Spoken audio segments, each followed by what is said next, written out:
Okay, I want to talk about the GG1, some things you may know, some things you may not know. I'm going to talk about the history of 4800, and I'm going to go into one of my favorites, my second favorite, or I guess my favorite, 4916. So let's get started. Let's go with we got to get to the beginning.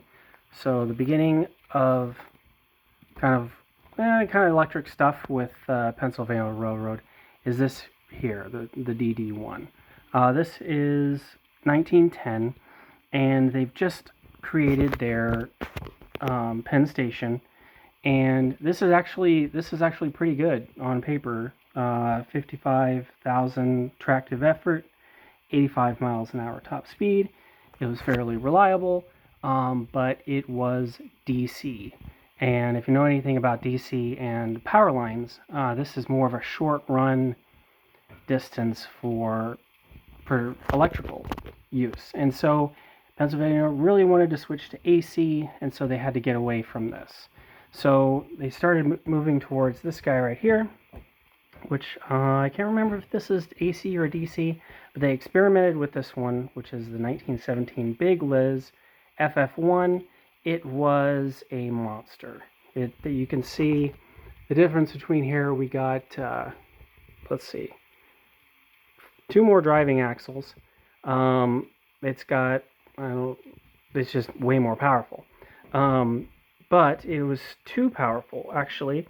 It went, so this is 55,000, this is 87,000 tractive effort. And it only had a top speed of 20, which is super slow. I think their idea here was just freight stuff, but it was kind of a failure. It was just too slow, and it was too powerful. It was so powerful that it would just, we're talking 1917 steel technology, and it would just snap the couplers. The mounts for the couplers would just snap on the cars behind it, and so it was more trouble than it was worth. Let's see, Erie also had the same issue with their triplex. It had so many driving wheels that it just would snap couplers. It was too powerful. This thing was also fairly slow, and it ran through water and fuel real quick. It was not efficient at all. But it's similar to that, where it was great and terrible at the same time. So they moved forward. So that's 17. And then we moved to 1924. Now, this is kind of where they were going. Let's see, 1924. This is the L5. And you can see we still have the motors back in the day were so big that they weren't able to fit between the wheels. So they were too wide. So they had to go with these connecting rods to transmit power. So the motor would be up here, it goes down here, comes over here. Same thing with this one. And so it isn't until 27 that we're finally able to get away from those giant motors. So there's the motor right there. Let's see, the L5 was kind of a test bed. It was AC, it could be AC, it could be DC. The way they had it set up, it was also not a success. It had maintenance issues, and I'm not exactly sure the details, but it was not a success. So then they went to the L6. So you have the L5, then you went to the L6. Same wheel arrangement. You got 2, 4, 4, 2, 2, 4, 4. I mean 2. Let's see, 8, 2. So the L6 was designed for freight, 55,000 tractive effort, and 54 miles an hour top speed, but only 3 were made. And there was only 3 made for a reason that I will get into next. So same year, 1927, you have 2 more, this one and this one. 1927, the P5 passenger. Now this is the one that they really thought was going to be a winner. They really put all their eggs in this basket. They said the P5 is going to be the best. It's going to be the bomb. They made 92 of these. They were so certain this was going to be the answer to all their electric needs.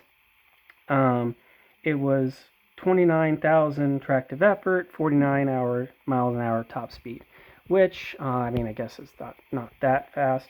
But they really thought this was going to be a winner, so they made a whole bunch of those. And they also made some of these, the bonus, it's kind of a mini. You see this one, we got a 464. This is a 424. And I think they kind of just made this as kind of a cheapo, easy, just for freight use, kind of this and that, kind of small runs. But they didn't make too many of those. I think they only made 8 of those. And so this kind of gives you a ballpark of where they were at in 1927. Now, let's see, I do know that, where am I at? Hold on one second, looking at my notes. Okay, so now we're going to move to, everything's starting to move forward. They're getting ready for their New York to Philadelphia was completed in 1933. So they had everything set up for 1933, and it turns out that this is a dud. It was not good. They completed, it was 2 week, so they had a couple issues. Sorry, I'm not on the picture.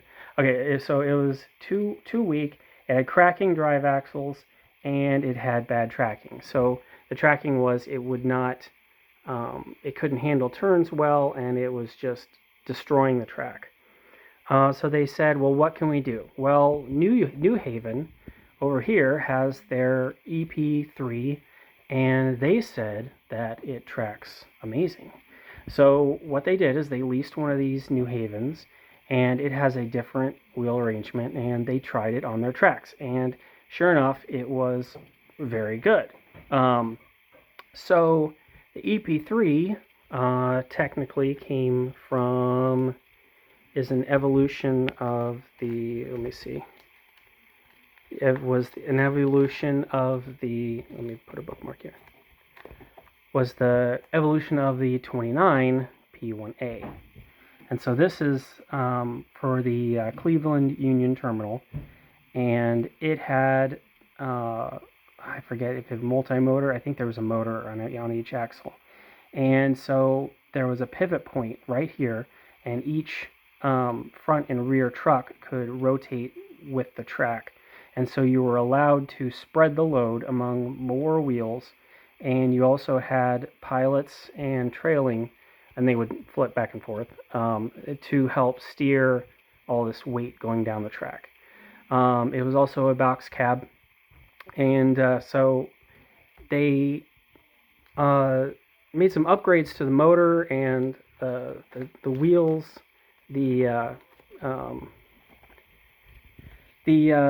It was more powerful, I believe. This one was an upgrade from the Cleveland, and the Cleveland actually evolved a little too, in a different line of evolution. It evolved to be a New York Central, this guy right here, the P2B.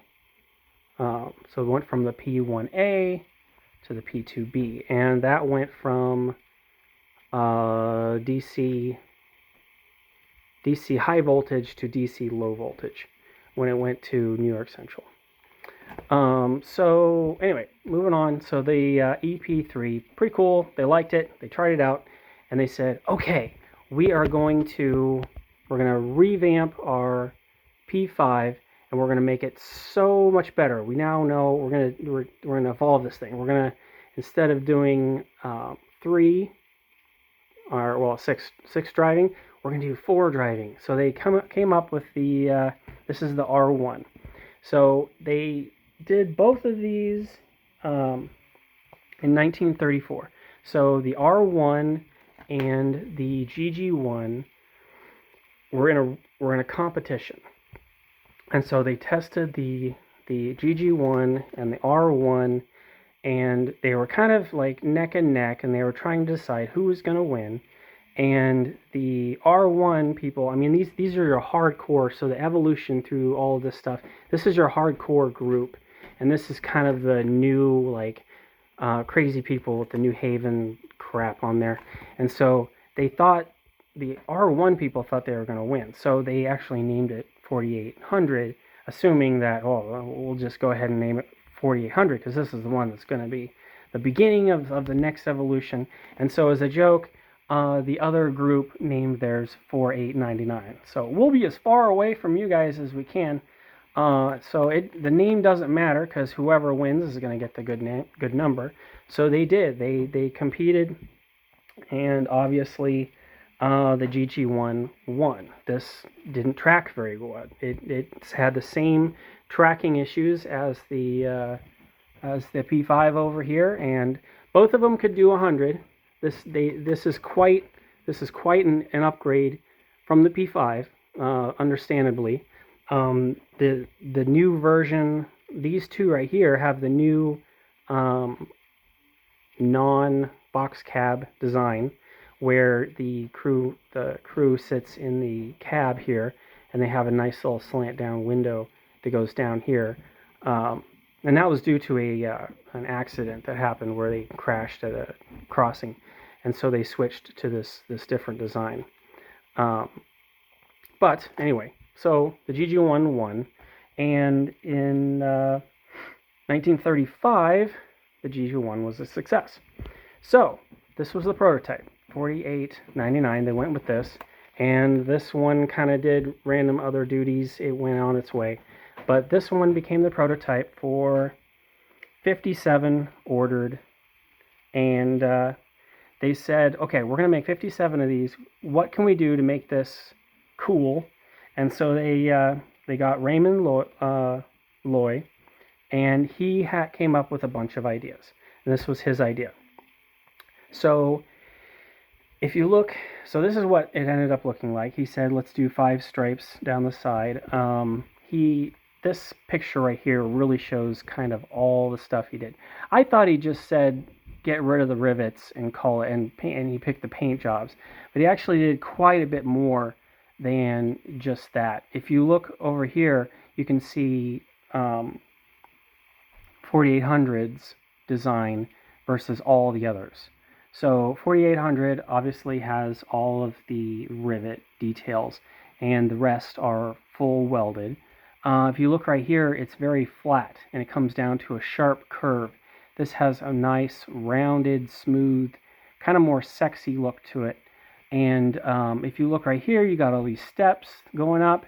They got rid of the steps. The design right here, you have this kind of sharp angle right here, whereas this continues. See how it goes down and then it kind of bumps out? This kind of wiggles around in a more flowy way. If you look right here, you got a square window, and then right here it kind of bumps down. You got kind of an L right here, and then kind of an angle right here. So there's a whole bunch going on that makes these two kind of different designs. But yeah, the major part was welded frame and painted as one unit. And then another thing he did was this was gold leaf. So this is painted green, Brunswick green, and this was painted with gold, real gold leaf, which was very time consuming, which you can see here.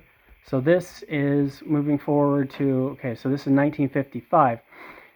Pennsylvania Railroad got tired of inlaying these gold stripes, and they started to go with this paint scheme. So they went to a painted stripe instead of this real gold. So this is the exact year. So these have been converted over. This one has not been done yet. And that same year, this is also 1955. This is 4800 with the new stripes. So they got rid of the gold. They went with this kind of yellow painted gold thing that was less work. Easier to keep and maintain. Probably cheaper too, because that gold leaf while it is super, super thin, it does cost money. So here we have 4800 in its 1955 colors. So anyway, moving on. Of course, we had the Penn Central, and it got painted black. We got the Penn Central on here. And then in 76, they did the bicentennial paint scheme, which is interesting. You got the stars and the red and the white and the silver, and kind of cool, kind of strange. So there is 4800 again, and that only lasted like a year and a half, because the next year, the mid of next year, it was painted in Conrail blue. Now, this was the only one ever painted Conrail blue, and this one, let's see, where am I at? So that's 1977. So like literally 1 year after that. So 77. There's Bluey right there. Okay, so then let's see. Got the retired. So it was retired in 79. So we come over here to 1979. It was retired, and it had a transformer failure. It was down for the count. It was dead. So they said, we're going to sell it. It's for sale. It was sold in 1980.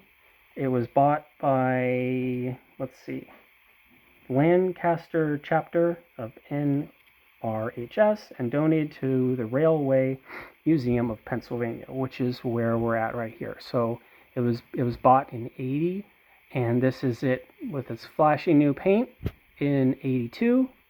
And here it is with the Railway Museum of Pennsylvania. There's the building right there.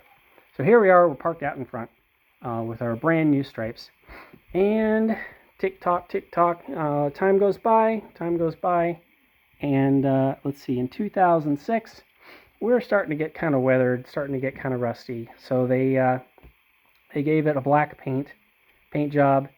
And there it is with its fresh new coat of black paint. I think the idea was, we're just going to keep this where it's at. No more rust. It was starting to rust. And so they painted it black. And then we come around to here. So here it is in black.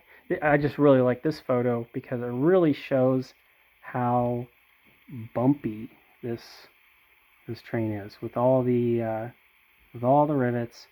And this, if you look at GG1s, you can really see how boxy this top is, how flat this roof is. And you see this giant grill here, which is only on this one. You have these little eyebrow covers, whereas all the other ones have a straight drip shield that goes all the way across here. And it's got 1, 2, 3, all these drip shields everywhere. Whereas the next gen, it was just a straight shot. But then we come out here, and this is today. This is modern. I guess this is last year, this is modern, and we're starting to see rust again. Yeah, that is it today. Not horrible, but it would be nice to see some stripes back on this guy. Okay, so moving on. So I'm just going to do a generic GG1 stuff. So here, right when they came out, they were every single one of them was painted Brunswick green with the gold stripes. So they had them all lined up here, which is pretty cool. That's a publicity photo. And then they later on did this Tuscan red. This is the Continental special train. And they never did, they never had green passenger cars. They were always this Tuscan red. So the idea was passenger cars were red and freight was going to be green.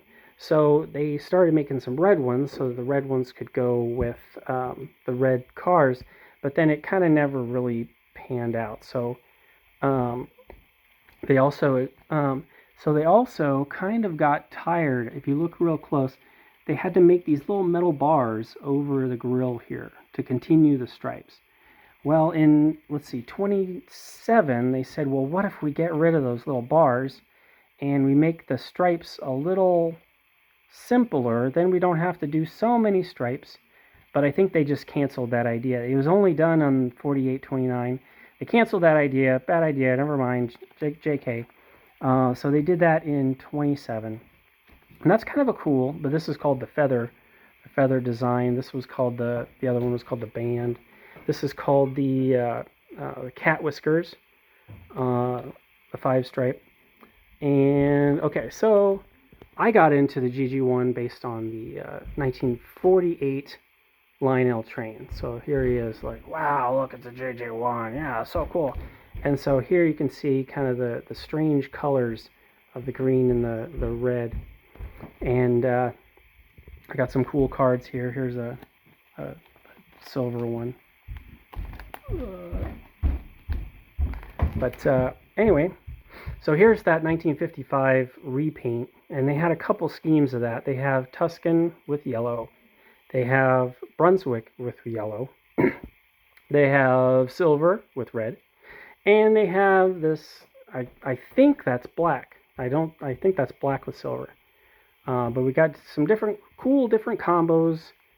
Who knows why, what they're for. But that was 55. They said, we're going to do that. And so next we have kind of the Penn Central stuff. So Penn Central, they started out with, and I'm not exactly sure why that's a 3-digit, because the 3-digit stuff was what I saw with Amtrak. But then this is a weird one. This is 4846. That one was in a crash, and the back half was destroyed. And so the shops decided, well, this is still good, so we're going to put a blower on here and actually use that to heat the steam blower. The steam chest was still in here. They actually used steam blower to drive over switches, so that in the winter they could thaw switches that were frozen. So they had this little guy out here doing work for that. So that's kind of it's called I call it the G1 because it's not a GG1 now, but that's a G single G1. But anyway, so we got Amtrak. So let's see, Amtrak was 71, and a lot of them didn't get changed over until 73. They were too busy with all that stuff, so they didn't have time to paint all of them with the new letters. But here is an Amtrak with 3-digit, and they all started with 3-digit first because they thought all of our electrics are going to be 3-digit. And so later on they decided to go to 4-digit, but here you can see this is the repainted 4935 that they had in Amtrak. That was the repaint. And they did kind of a cool thing with 4902. Now, Pennsylvania, this is funny to me because Pennsylvania Railroad was not a part of the Transcontinental Railroad. It was Union Pacific and Central Pacific. But they can say that they are part of the American Railroads. They're American. We're just like Union Pacific and Central Pacific. And so they did kind of a commemoration for that, but they couldn't say, like, we're part of the Transcontinental Railroad. They just said American Railroad. They just did kind of a weird tribute. American Railroads. It's just kind of odd. But they did that to that one, so okay. Let's see. And then there was another one. This was, let's see if I can read that. United States Savings and Bonds. I guess they did a special edition for that one. That's a kind of a weird one. And then Conrail. So we got a Conrail. That was the very kind of end of GG1. So anyway, all right. So my last thing I want to talk about, boy, this is getting long, is the last train that I really like. This is the one. This is the GG1 at the St. Louis Transportation Museum, and I'm going to go through its 5 paint schemes, And I want to show you guys how cool this looks in the museum. Okay, so this train started out as a 1942. It was one of the later models. They were all in order. So 49, I think they went to 4930. So 4918 is pretty late. It's one of the later models.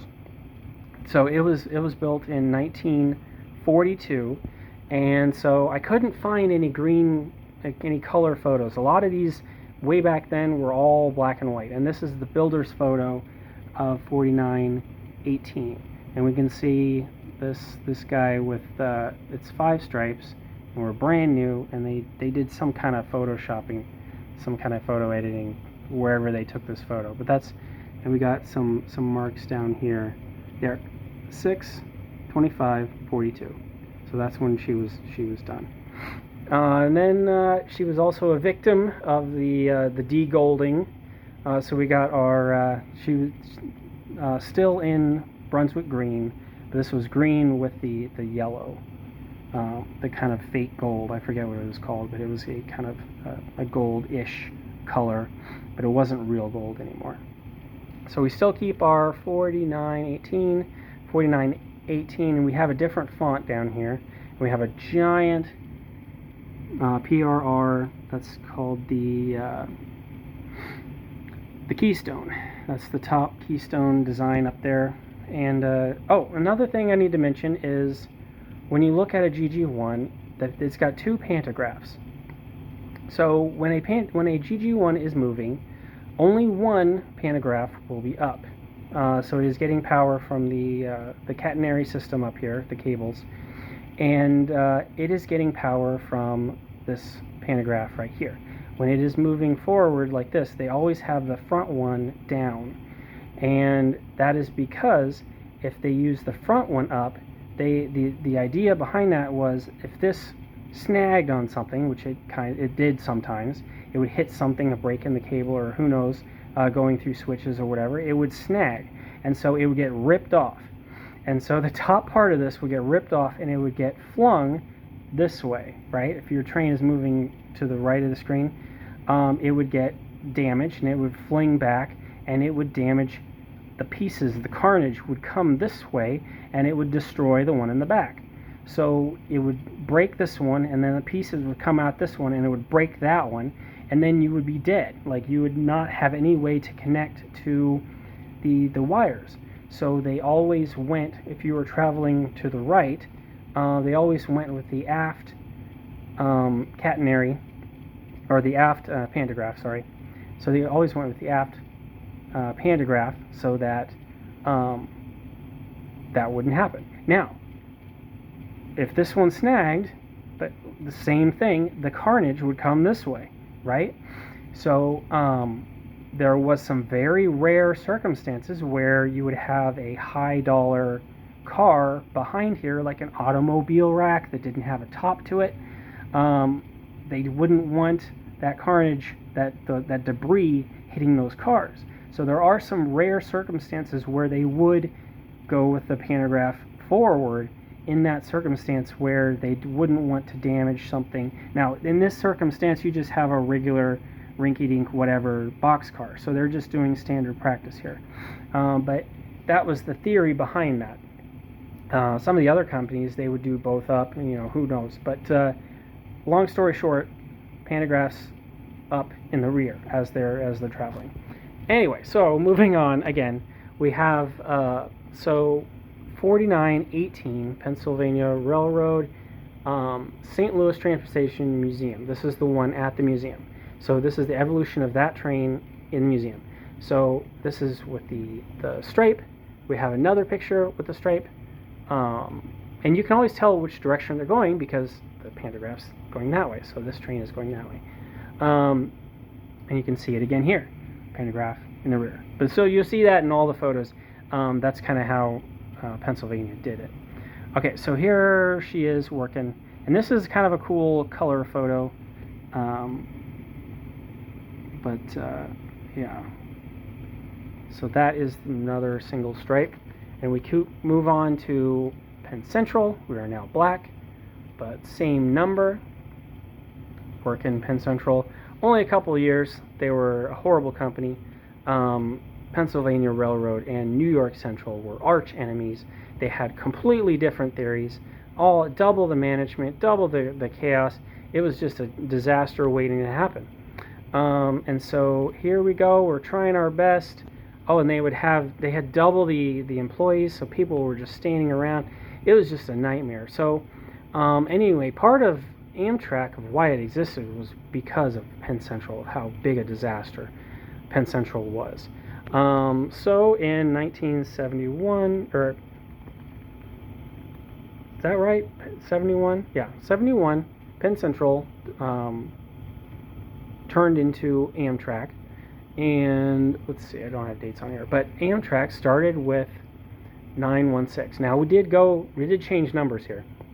We went from 4918 to 916. Amtrak got a ton of locomotives, and so they were struggling to organize all the stuff they had. So they decided to go with a 2-digit numbering system for all their electrics. We can see here again, there she is pulling some Amtrak. It's a combine, or possibly a boxcar. Come on, baggage. It's a baggage car probably. Oh, I know it.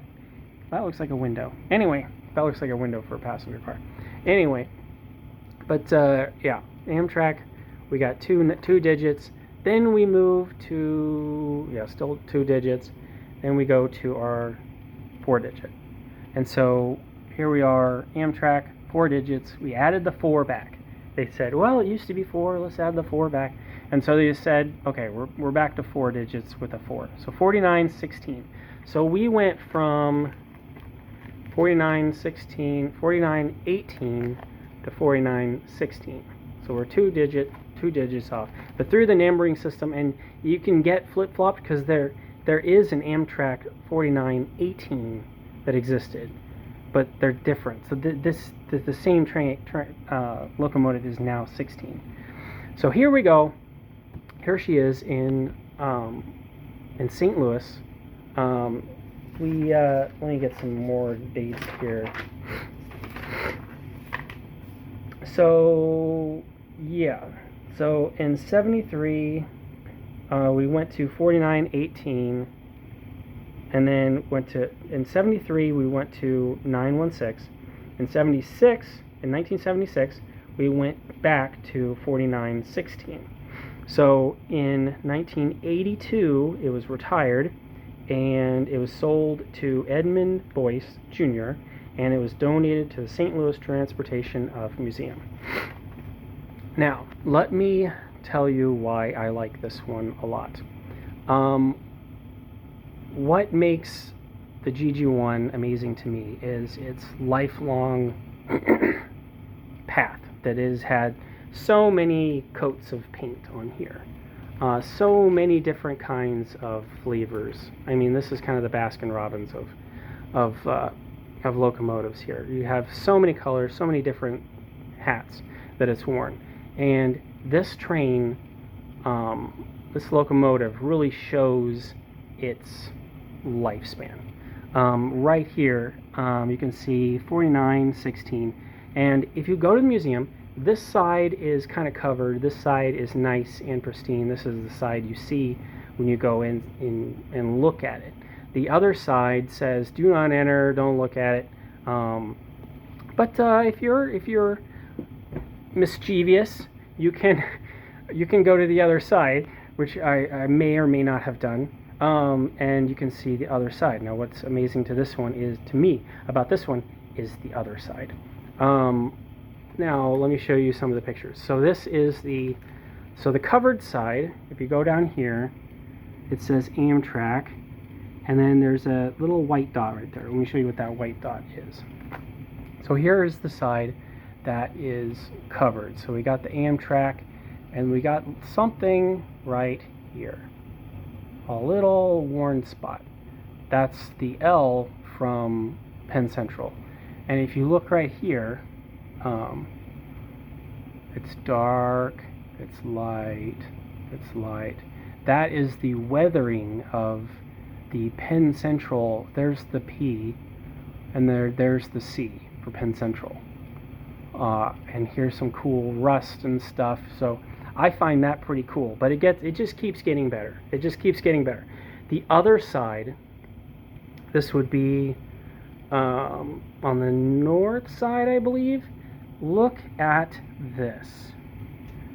Take a second to kind of understand what in the world is going on here. This is the evolution of the paint that has been applied to this locomotive. So we kind of start off with this 4 right here. This is one of the original. Now, I can't find any paint from the blue, from the green. I can't find any evidence of the small logo with the wording with the stripes. I can't find anything. It's too deep in the paint. But the next layer that I do find is this layer right here. So we got 4918, and so you can see here is the 4 from the 1955. So we got the 4918, and then we have the repaint. We got the 918 from the first gen of was that Penn Central? So we got the Penn Central 4918. We got 2 4s here. Then we got the 918, and then it becomes a 6. Now the 6 is kind of gone, so we have under that we got the 8. And the 1 has always been there. So since the dawn of time, the 1 has never ever changed. It's never changed positions. The 1 has always been there, so it is pristine. So it's got like 10 coats, 100 coats of paint on that 1. So we are good with the 1. So we got 9 right here. And so we got a shift, and the 4 was pretty new, right? So we went from this 916 to the 4916. And they didn't move anything over. They just added a 4 there. So when they added the 4 here, this 4 was fairly new, and it is black. It's kind of got the cleanest paint here, and so it's I just find this amazing. This is so cool. The layers on here, and we got some. This is the side that's out in the elements, and it is getting rusty, and it looks terrible. But just the way this is weathered is just so cool. Yeah, we got a bush right here. It was hard to take photos. I actually angled this. I actually tweaked this photo to kind of flatten it.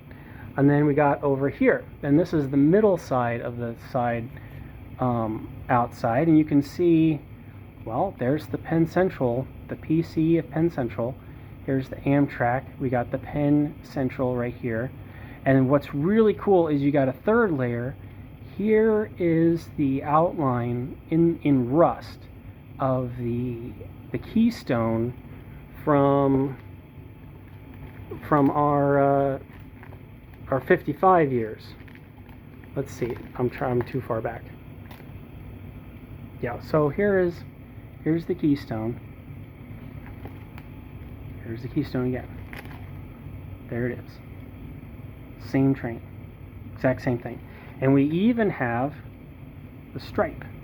There's the white stripe, or I guess it was probably white, and then they covered it with yellow. So here's our stripe. It's in the exact same spot, right? This is the exact same train, and you can see it again in this photo right here. Here is our yellow stripe. We don't have the 2 stripes, or the 5 stripe. It is just too deep in the paint. But we're able to see the top 3 layers here. But that's pretty darn cool. And we can see over here we also have the same, not as cool as this one right here, but over here we also can see 4916, and we can see what looks like a 4. There's a 4. and a 9. So whatever reason they shifted this over. So when they painted this, they did the 4 9 1 8, and then they painted the 9 1 6. But then they started the 9 over. So on this side, instead of painting the 9 on the 9, they shifted everything over. So the 9 was offset, so the 9 1 6. But then when they added the 4 again, the 4 is over here now. So they went, you got a 4 here and a 4 here. It's just crazy to me. And this was interesting too. Someone repainted the water, the fuel oil, the stuff here, but then they didn't even care to center it correctly. So you got 2 waters here. I have better photos of that somewhere. Yeah, it's on over here and over here. They didn't paint it very well, and I'm wondering who did that. So yeah, look, there's a teeny tiny fuel oil, and then there's a big fuel oil. It's like someone had a stencil and they just didn't care. They just threw it right on there. But anyway, I just think that's so cool. The history in the layers of paint. And this is the side you don't even see. This is the side you're not allowed to see this side. It says maintenance area, do not, because you're not supposed to go over there. That's the end of the building over there. You're not supposed to walk around and see that side. There's trees and brush all over there. But that's the side that's coolest to me. But anyway, and it says 2916 up there. But yeah, that's what I got. That's the GG1. Thanks for watching.